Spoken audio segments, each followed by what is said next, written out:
सवाल यह है कि जब विवेक तनखा जी अभी बात कर रहे थे, आज से 4 दिन पहले जिस दिन से राहुल गांधी जी ने मुद्दा उठाया कि हमें डिजिटली वेबसाइट के जरिए चुनाव आयोग की वोटर लिस्ट मिलनी चाहिए, उस दिन से कई राज्यों की वेबसाइट बंद कर दी। जिस दिन हमने ट्वीट किया हरीश चौधरी जी के निर्देश पे कि जहां मध्य प्रदेश में मैनिपुलेशन हुआ उसका खुलासा करो, उस दिन से मध्य प्रदेश की वेबसाइट बंद कर दी थी। अभी जब हम बात कर रहे हैं, जब अभी जस्ट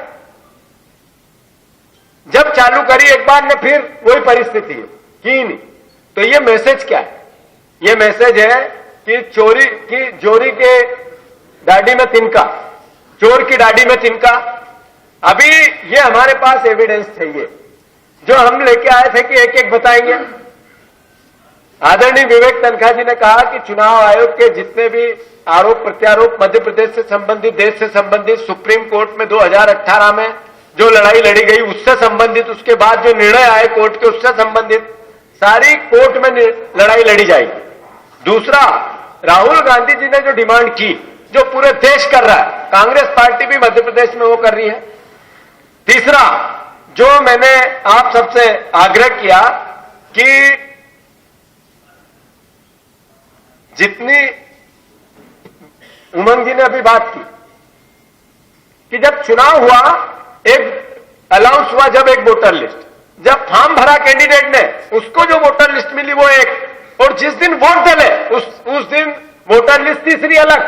3 तरह की वोटर लिस्ट मध्य प्रदेश में हुई है। मैं फिर से मध्य प्रदेश संबंधित आपको जो सबसे बड़ी बात बताना चाहता हूं, यह देश में भी होगी। जिस दिन चुनाव अनाउंस हुआ उस दिन एक वोटर लिस्ट, जिस दिन कैंडिडेट ने फॉर्म भरा और उसको वोटर लिस्ट मिली वो अलग वोटर लिस्ट, और जिस दिन चुनाव हुए वोटर जिस दिन डले वो अलग वोटर लिस्ट। ये लगभग 60 विधानसभाओं में ऐसी चूक पकड़ में आई, 60 से ज्यादा विधानसभाओं में ऐसी चूक पकड़ में आई। ये अपने आप में क्या मैसेज है कि मध्य प्रदेश में वोट की चोरी नहीं हुई। दूसरी, जैसा मैंने कहा कि सुप्रीम कोर्ट में आदरणीय विवेक तनखा जी ने विस्तार से बता दी पूरी बात। राहुल गांधी जी की जो डिमांड है उसमें कांग्रेस पार्टी पूरी ताकत से अपनी बात कहेगी, पर कांग्रेस पार्टी इसके साथ साथ ये जन आंदोलन है, ये भारतवर्ष के हर नागरिक का आंदोलन है। ये किसी भी राजनीतिक विचार से बंधी हुई बात ही नहीं है। ये इस देश के लोकतंत्र को लाखों साल तक मजबूत और अमर करे उसका आंदोलन। इसलिए हम सब भी, आप सबसे भी आग्रह करते हैं इसमें सहयोग करें। मैं मीडिया जगत से आग्रह करता हूं कि यह देश का मुद्दा है, इस पर अगर हम राजनीतिक विचार के साथ, सत्ता और ताकत के साथ खड़े रहेंगे तो देश नहीं बचेगा, लोकतंत्र नहीं बचेगी, वोट की ताकत नहीं बचेगी। इसलिए कांग्रेस पार्टी, जैसा उमंग जी ने पूरा विस्तार से कार्यक्रम दिया, हमने कल इसकी शुरुआत की मध्य प्रदेश के रीवा से, जहां हमने वोट के चोरी के सत्याग्रह की भूमिका में हजारों लोगों ने उसमें सम्मिलित हुए। यही कल हरीश चौधरी जी की उपस्थिति में हम ग्वालियर में तिरंगा यात्रा, वोट चोरी सत्याग्रह तिरंगा यात्रा निकालेंगे।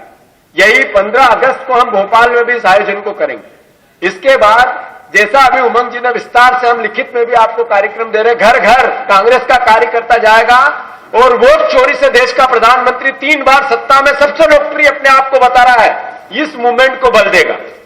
मैं आप सबसे आग्रह कर रहा हूं कि यह वेबसाइट का सुचारू रूप से व्यवस्थित करके ये हम फिर से उन विधानसभाओं का खुलासा नए सिरे से आपको बुला के करेंगे। ये आज उसकी तैयारी की थी, 4 दिन से वेबसाइट बंद रखी इन लोगों ने। उसके साथ ये जैसे ही आई, इससे पहले मैंने सुना है, सही है गलत मुझे नहीं पता, बीजेपी के एक नेता भी इसी वक्त प्रेस कॉन्फ्रेंस लेना चाहते हैं।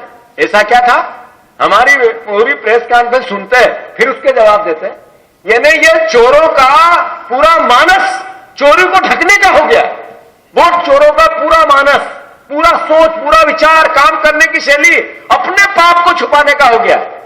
मैं फिर से आप सबसे आग्रह करता हूं, पार्टी की यह लड़ाई राजनीतिक हित और अधिकार और लाभ और हानि की नहीं। कांग्रेस पार्टी और राहुल गांधी का यह विचार देश बचाने का है। इसमें आप सब सहयोग करें।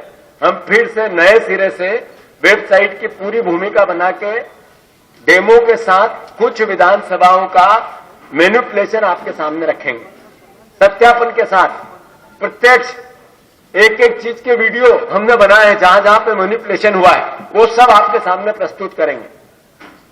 चुनाव आयोग की चोरी को देश के सामने स्पष्ट रूप से लेके आएंगे। धन्यवाद।